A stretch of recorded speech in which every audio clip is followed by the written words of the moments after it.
Jason surveyed the scene. The place was a mess. Broken glass scattered across the floor, small puddles of blood and chemicals here and there, and 3 dead bodies lying in the middle of the room. Jason shook his head. Things had gotten out of hand real quick. 2 of the scientists had pulled guns on the Foundation team, and in the ensuing firefight, all 3 scientists were killed. Walking through the room, Jason spotted a piece of paper jutting out beneath a shelf, just the corner visible. He picked it up and let out a sigh as he looked at it. A photograph of a family, smiling happily in the nice weather, a woman in her late 40s, with a kind and caring look. A little girl, no more than 10 years old, beaming like she'd just won the grand prize in the lottery, and a man, probably in his early 50s, one arm around his woman's shoulder and the other holding the girl's hand.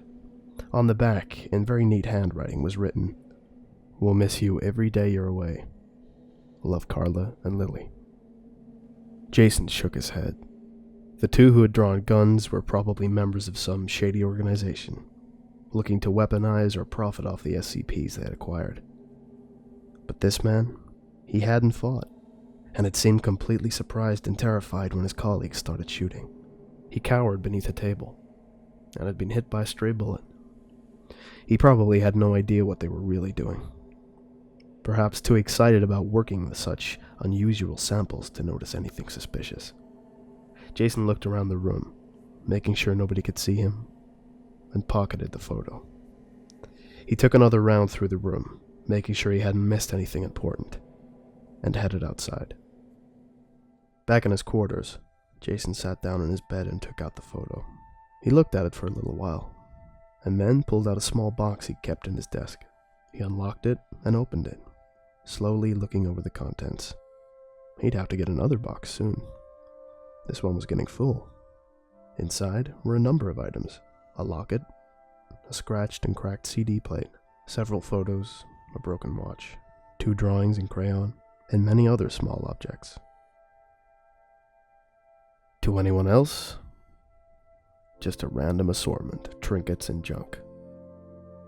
But Jason knew that each of these items had a history. Each had been taken from a site where the Foundation had run into a conflict that had claimed the life of someone whose only wrongdoing was being in the wrong place at the wrong time. They hadn't known why they were killed, and their loved ones would never know the truth. Jason knew, though. He had held on to these things to make sure he would remember. The truth might be hidden, but it wouldn't be forgotten. Not so long as he lived. He understood all too well how necessary the work of the Foundation was, and why secrecy was so important.